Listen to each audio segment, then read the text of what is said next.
الله الرحمن الرحيم. الحمد لله والصلاة والسلام على رسول الله. تر ټولو د مخه د افغانستان اسلام پاله ولس ته سلامونه وړاندې کوم. السلام علیکم ورحمة الله وبرکاته. له دې مخکې خپرونه په قضایي مجلس کې د مذاکرې د تعریف او د مذاکرې د اول شرط اړوند وه. نننۍ خپرونه هم د مذاکرې د دویم او دریم شرط اړوند ده. د قضایي مجلس د مذاکرې دویم شرط د یادونې وړ ده چې باید هر عضو له اعضاو د محکمې څخه په خپله رایه کې خودمختاره او مستقل وي. قاضي د محکمې او یا یوه عضوه د اعضاو له محکمې څخه نشي کولی چې د نورو اعضاو د رایو حاصل او خلاصه بیان کړي. دا ځکه چې بیا د نورو اعضاو د حقیقي او رښتینو رایو معلومات نه کیږي. او علاوه له دې څخه چې کله هم یو قاضي د محکمې له خپلو اعضاو څخه رایه اخلي، نو پکار دا ده چې شروع له هغه عضو څخه وکړي چې تر ټولو اعضاو یې رتبه او مرتبه ښکته وي. او قاضي صاحب دې خپله رایه تر ټولو په آخره کې ووایي. او دا خبره هم د یادونې وړ ده چې هر عضو له اعضاو څخه کولی شي چې خپله رایه تایید کړي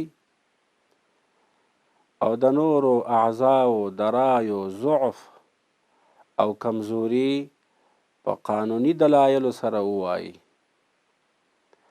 البته د نورو اعضاو د رایو د ضعف بیانولو پر وخت باید د هغوی بې احترامي، سپکاوی او اهانت ونه کړی شي.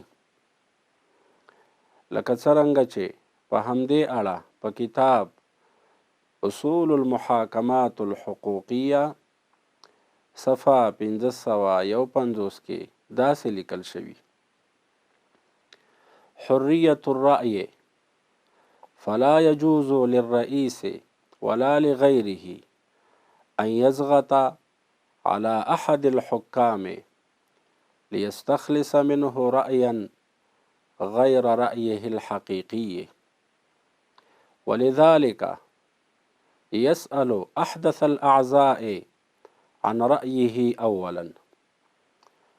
او ورپسې عبارت کې لیکي: على أنه يجوز لصاحب الرأي أن يجادل غيره ويناقشه بالأدلة القانونية لتأييد رأيه وتفنيد الرأي الآخر، وإنما يبقى الجدل ضمن دائرة الأدب بدون تسفيه ولا امتحان. او همدغه شان په کتاب اصول المرافعات والسکوک صفحه 462 کې داسې لیکل شوي: يجمع الرئيس آراء الأعضاء مبتدئا بأخذ رأي العضو الأصغر درجة ويدلي الرئيس برأيه أخيرا. د یادونې وړ ده چې هر عضو له اعضاو د محکمې څخه چې حریت او ازادي د رایې لري، هغه به خپله رایه په شرعي او قانوني دلایلو سره وړاندې کوي. نو بناءً جایز نه ده چې دوی داسې رایې وړاندې کړي چې هیڅ قانوني استناد ونه لري، لکه څرنګه چې په کتاب اصول المحاکمات الحقوقیه صفحه 551 کې داسې لیکل شوي: إن حرية الرأي الممنوحة للحكام هي مقيدة بالمقتضى القانوني، فلا يجوز للحاكم أن يأتي بآراء اعتباطية ليس لها مستند قانوني. د قضایي مجلس د مذاکرې دریم شرط باید د هرې موضوع مربوط او اړوند قرار په اتفاق د ټولو اعضاو او یا د اکثرو اعضاو د محکمې سره صادر سي. نو بناءً که چیرې داسې وي چې د یوې محکمې ټول اعضا درې وي، نو که د دوو اعضاو اتفاق پر یوې موضوع راشي او یو یې مخالف وي، نو د دوو اعضاو په اتفاق سره به د اړوند موضوع په هکله قرار صادروي. او همدغه شان که د یوې محکمې ټول اعضا 5 کسان وي او د یوې موضوع اړوند د 3 اعضاو اتفاق په یوې خوا وي او د 2 اعضاو اتفاق په بلې خوا وي، نو 3 کسان دا اکثریت دی، نو د 3 اعضاو د اتفاق موافق به د اړوند موضوع په هکله قرار صادریږي. او همدغه شان که د یوې محکمې ټول اعضا 7 کسان وي او د یوې موضوع اړوند د 4 اعضاو د محکمې اتفاق په یوې خوا وي او د 3 اعضاو د محکمې اتفاق په بلې خوا وي، نو چونکې 4 اعضا اکثریت دي، نو د 4 اعضاو د اتفاق موافق به د اړوند موضوع په هکله قرار صادریږي. لکه څرنګه چې په همدې اړه په کتاب اصول المحاکمات الحقوقیه کې داسې لیکل شوي: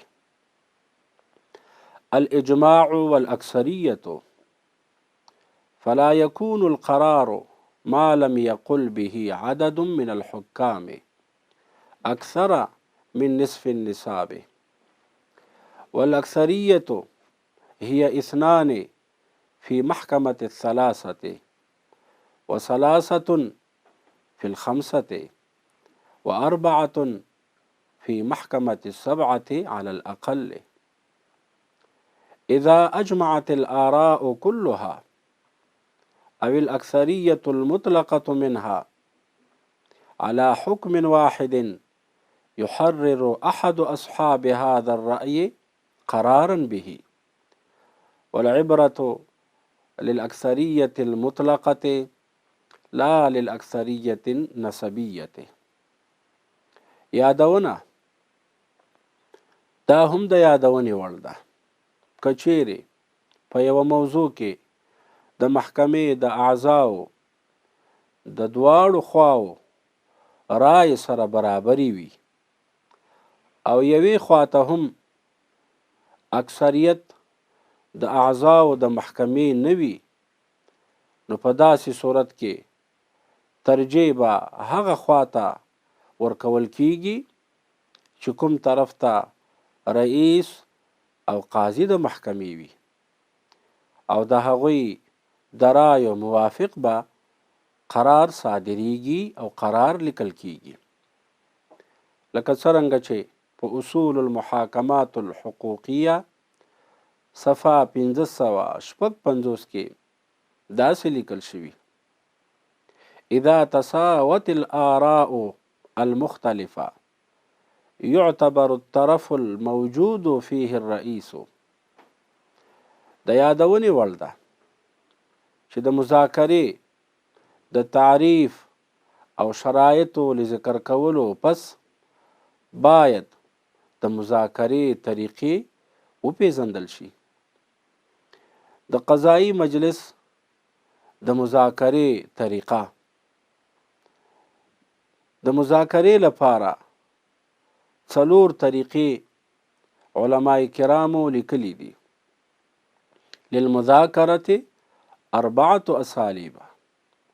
اوله طریقه: قاضي او اعضاء د محکمې به د قضاوت او فیصلې پر ځای کې ټول سره ناست وي.